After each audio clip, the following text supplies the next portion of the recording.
तो चलिए बच्चों स्टार्ट करते हैं क्लास 10th का बिहार बोर्ड फिजिक्स का। और यहाँ पर आपको पता होगा कि फिजिक्स में जो है आपको मेनली, ठीक है, जो आप फिजिक्स पढ़ने वाले हो उसमें मेनली जो है आपको चैप्टर्स जो पढ़ने हैं। जैसे पहला चैप्टर है आपको प्रकाश के बारे में, यानी प्रकाश का परावर्तन। दूसरा जो है आपका पढ़ना है प्रकाश का अपवर्तन। और थर्ड है आपका मानव नेत्र है वायुमंडलीय अपवर्तन। और आपको करना है क्या, वर्ण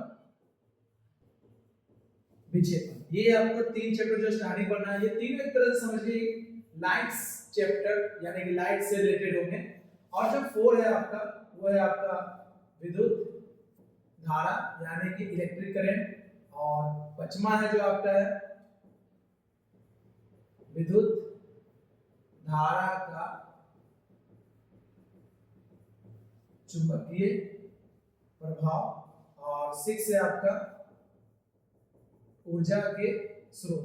जी हाँ बच्चों, यही आपको जो है पढ़ने हैं आपके एग्जाम के व्यू से। तो आप बस देखते जाइए, यदि आपने नहीं पढ़ा है या पढ़े भी होंगे तो हम आपको क्या करेंगे, यहाँ पर 1 बाय 1 चैप्टर को आपको हम समझाते जाएंगे, ठीक है।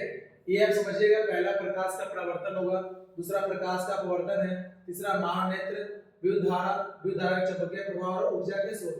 मोस्ट ऑफ द जो क्वेश्चंस होंगे आपको फर्स्ट चैप्टर जो सबसे इंपॉर्टेंट चैप्टर माना जाता है, ये आपको अच्छे तरह से करना है कवर। और उसके बाद जो आपका आता है विद्युत धारा। मतलब अगर देखा जाए तो ये दो चैप्टर जो है आपके एग्जाम के व्यू से जो 2025 में देने वाले हैं उनके लिए काफी मायने रखते हैं। तो हमारे इस चैनल के साथ बने रहिएगा। चैनल आपको पता है एससीसी इंस्टीट्यूट, ठीक है, एकदम बिल्कुल। अगर चैनल पे न्यू है तो आप सब्सक्राइब कर लीजिएगा, ओके। तो चलिए देखिए बच्चों, तो हम लोग अभी क्या करने वाले हैं, मैं आपको स्टार्ट कर रहा हूं जो आपका पहला चैप्टर है, मैं उसके बारे में आपको इंट्रोडक्शन दूंगा। फिर मैं आपको second chapter, third chapter, fourth chapter, five chapter, और इतने चैप्टर के बारे में मैं सबको आपको एक्सप्लेन कर दूंगा बारी बारी से आज इस लेक्चर में। और हम कल से इस चैप्टर को 1 बाय 1 स्टडी करेंगे। मैं आपको सारे सैंपल पेपर्स, प्रीवियस पेपर और भी जितने पेपर्स होंगे मैं आपको यहाँ पर कराने का प्रयास करूंगा। और लास्ट एग्जाम के बिल्कुल समय आने पर मैं आपको वैसे ब्रह्मास्त्र दूंगा ना, जो बिल्कुल आपके एग्जाम में आना ही आना है, ओके। तो बिल्कुल आप देखते रहिए।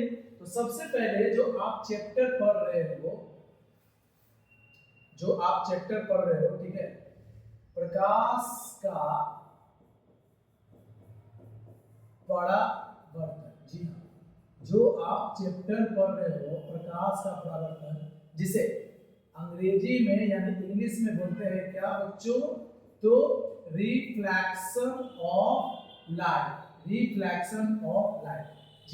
रिफ्लेक्शन ऑफ लाइट, जहां पर आप पढ़ोगे उस सोर्स के बारे में जहां पर क्या होगा कि लाइट यानी कोई भी चीज, यानी जो आप देख पाते हो, एक मीडियम होता है और वो मीडियम होता है प्रकाश।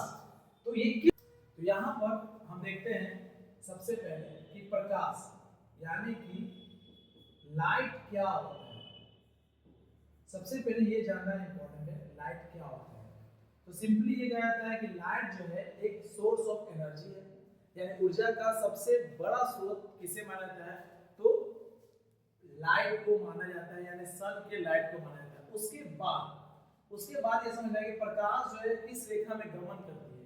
प्रकाश जो है हमेशा कौन रेखा में गमन करती है, तो ये जो है सीधी रेखा में, यानी कि स्ट्रेट लाइन में क्या करती है, गमन करती है। और लाइट का जो स्पीड होता है वो कितना होता है, 3 × 10⁸ मीटर पर सेकेंड। ये होता है इसका लाइट का स्पीड। तो ये आपने जाना प्रकाश के बारे में। अब ये समझना है कि आगे प्रकाश होता है। वैसे तो देखो प्रकाश को परिभाषित करना इतना आसान नहीं है, इसलिए बस प्रकाश एक समझ लो एक तरह से ऐसा एक माध्यम है जिसकी सहायता से हम किसी दूसरे ऑब्जेक्ट को, वस्तु को देख पाते हैं। यानी कि प्रकाश एक बहुत ही इंपॉर्टेंट रोल प्ले करता है हमें किसी भी वस्तु को देखने में। अब हमारे पास इस टॉपिक में, यानी कि अगर हम इस टॉपिक की बात किया जाए तो एक टॉपिक है हमारा जिसका नाम है प्रकीर्णन। जी हाँ दोस्तों, ये जो है हमारा एक टॉपिक है जिसका नाम है क्या है, पर इसको बोलते हैं स्कैटरिंग। ठीक है, स्कैटरिंग ये क्या होता है, प्रकीर्णन यानी स्कैटरिंग क्या होता है। तो प्रकीर्णन स्कैटरिंग और क्या होता है, आप इसे यूं समझो कि इस यूनिवर्स में बहुत सारे जो है छोटे छोटे क्या होते हैं, है ना, डस्ट पार्टिकल्स मौजूद होते हैं। ठीक है, जब लाइट जब इस पे पड़ती है ना, इस पार्टिकल्स पे जब लाइट पड़ती है तो उसे क्या कर लेती है, वो ऑब्जर्व कर लेती है, यानी कि सोख लेती है, और फिर वो जहां जहां जाती है उसे वो क्या करती है, स्प्लिट करती है, और इसी फेनोमेनन को, इस घटना को क्या बोलते हैं, प्रकाश का फेनोमेनन। आपने देखा होगा कभी कभी ऐसा होता है कि जब आप किसी भी चीज पर कोई कपड़ा झाड़ते हो या कुछ गंदगी उड़ाते हो तो देखना कि वहां पे छोटे छोटे क्या होते हैं, पार्टिकल्स बनने लगते हैं ना, दिखते लगते हैं आपको, है ना, ऐसे नहीं दिखेंगे, लेकिन जब वो सनलाइट में आपको नजर आएंगे ना तो आपको क्लियर दिखते हैं। जैसे घर में भी जब झाड़ू लगाओगे तो उस टाइम भी आपको दिखेगा, तो वो गंदगी के साथ साथ जो है धूलकण के साथ वो मौजूद होते हैं, और वही क्या करते हैं कि सन की लाइट को ऑब्जर्व करते हैं, और जहां भी जाते हैं उसे स्प्लिट करते हैं, फैलाते हैं, वो बुलाता है प्रकाश का परिकीर्णन। ठीक है, यानी कि प्रकाश के फैलाने की घटना को बोलते हैं परिकीर्णन। आई होप समझ में आया होगा। तो चलिए अब हम जानते हैं एक नया टॉपिक जिसका नाम है, तो जो नेक्स्ट टॉपिक है आपका जिसको हम लोग प्रदीप्त और अप्रदीप्त, है ना, प्रदीप्त और अप्रदीप्त, जिसे हम लोग ल्यूमिनियस एंड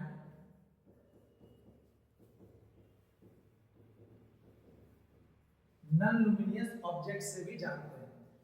लुमिनियस यानी कि प्रदीप्त वस्तु किसे कहते हैं और अप्रदीप्त वस्तु किसे कहते हैं, लुमिनियस नॉन लुमिनियस में क्या डिफरेंस है, बहुत सिंपल सा डिफरेंस है, जिसका खुद का लाइट होता है ना, वैसा वस्तु जिसका खुद का प्रकाश हो उसे क्या बोलते हैं, प्रदीप्त, है ना। जैसे कि बल्ब ले लो तो बल्ब का खुद का प्रकाश है, ठीक है, सूर्य का, है ना, सन है, उसका खुद का प्रकाश है। आप मोमबत्ती ले लो यानी कैंडल ले लो, इन लोग का खुद का, इन सब का खुद का प्रकाश है, तो ये जो है प्रदीप्त में आएंगे।